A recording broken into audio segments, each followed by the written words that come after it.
Welcome back here on Math with Zord. Now we're starting into section 4, talking about adding and subtracting polynomials. Last section you were introduced to what a polynomial was and what descending order was and a degree and things of that sort. Now we're going to add and subtract them. Okay? 3 simple steps. It's not a very difficult task. Subtracting is a little tougher than adding, but not that much.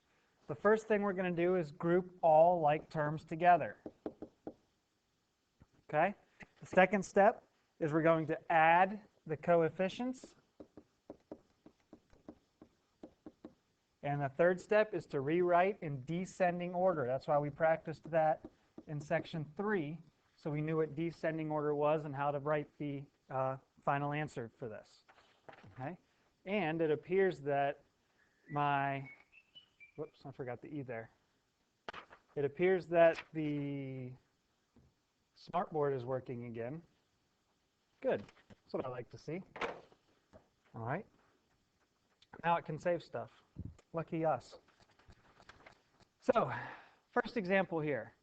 First step is to group our like terms together. You notice I have a 3x squared and a negative 7x squared. The sign in front always has to come with the number. So 3x squared minus 7x squared. Okay? Then we can look at our x's. Negative 4x, positive 2x. And then finally, we look at the numbers without variables, the constants.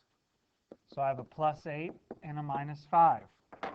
When I combine all those together, I add the coefficients. So 3 minus 7, or 3 plus negative 7, is negative 4x squared. Remember, when you're adding and subtracting, the variable does not change. Multiplying was when we added the coefficient, or added the exponents. When I add and subtract the bases, I keep the exponent the same. So when I look at my single variable, the negative 4x and the plus 2x, I get a negative 2x, negative 4 plus 2. And finally, my constants, 8 minus 5, is plus 3. Okay. Now I can check, is my final answer in descending order here? 2. Remember, this is a 1. When there's nothing written there, it's a 1. And there's no variable there. So this is my final answer. Negative 4x squared minus 2x plus 3. Okay? If you always start with the largest constant, or the largest exponent, like we did here with the 2's, it's always going to automatically end up in descending order. So start with your largest exponent and then go down from there. Okay? Let's try one more example. If you'd like, you can go ahead and pause this and try it on your own. So we start, like we said, with the largest exponent. That's going to be plus 5y cubed. Start with that. There's no other y cubes. So then I can move on to 7y squared. That's a positive 7y squared. No sign in front means it's a positive. There's no other y squareds. Then we can move on to just the y's. Plus 2y minus 4y. Plus 2y minus 4y. And finally, we have some constants here. And I guess we'll put a hexagon around them. I'm running out of shapes. All right, that gives me minus 3 and plus 2. Now combine our like terms. 5y cubed doesn't have a like term, so it stays. 7y squared doesn't have a like term, so it stays. My y's have like terms. Plus 2y minus 4y gives me minus 2y. And my constants, minus 3 plus 2, gives me a minus 1. And you can see the exponents, 3, 2, 1, none. Because it's in descending order on our exponents. Okay? Now, subtracting coefficients, or subtracting polynomials. Not that much more difficult. There's just one extra step to start with. Okay, we distribute the negative sign. Remember, a minus and a negative sign are the same thing, to the second polynomial. So what it's going to do is it's going to change all the signs in the second polynomial, either from positive to negative or negative to positive. Then we combine the like terms.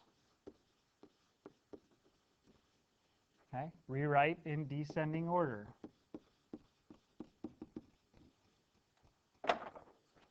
Okay?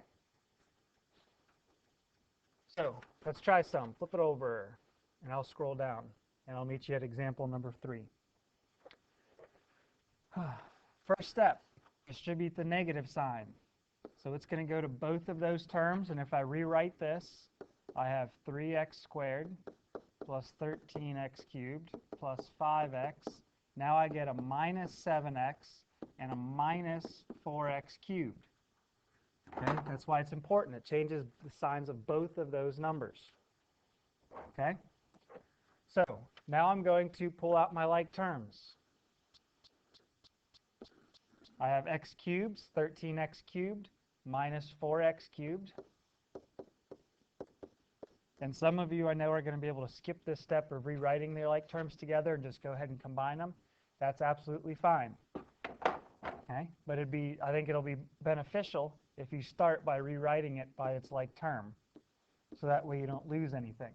Okay, there's our x squared. Then we have 5x and negative 7x. So plus 5x minus 7x. We go through here, just combine our coefficients. 13 minus 4 is 9x cubed. My 3x squared doesn't have any like terms to change it. And my x's at the end, if I combine those, I get a negative 2x. Check the exponents to make sure they're descending. 3, 2, 1. Going down. Okay? You see, not that much more difficult. So let's try the next example. Again, our first step is to distribute this negative sign. Rewrite the whole thing. 6y squared plus 8y to the 4th minus 5y minus 9y to the 4th. Here's where it changes to plus 7y and minus 2y squared. Okay, very important that that negative sign goes, otherwise your signs are going to be all messed up. Okay? So, start with our like terms. 8y to the 4th minus 9y to the 4th. There's my phone if anyone heard it. Again. After 4s, I go down to 2s. So I have a plus 6y squared and a minus 2y squared. Then I have a minus 5y and a plus 7y. Minus 5y plus 7y. All right. If I combine those, 8 minus 9 is negative 1y to the 4th. Remember, you never have to write a 1 in front of your variable. 6 minus 2 is a plus 4y squared. And negative 5 plus 7 is a plus 2y. All right, again, 4, 2, 1. We're going downhill. Okay? So that's it for adding and subtracting polynomials. I hope it makes sense. It's not something that's terribly difficult. The next 2 sections are going to be much more tricky when we multiply polynomials. Okay? So, good luck, and we'll see you next time. Bye.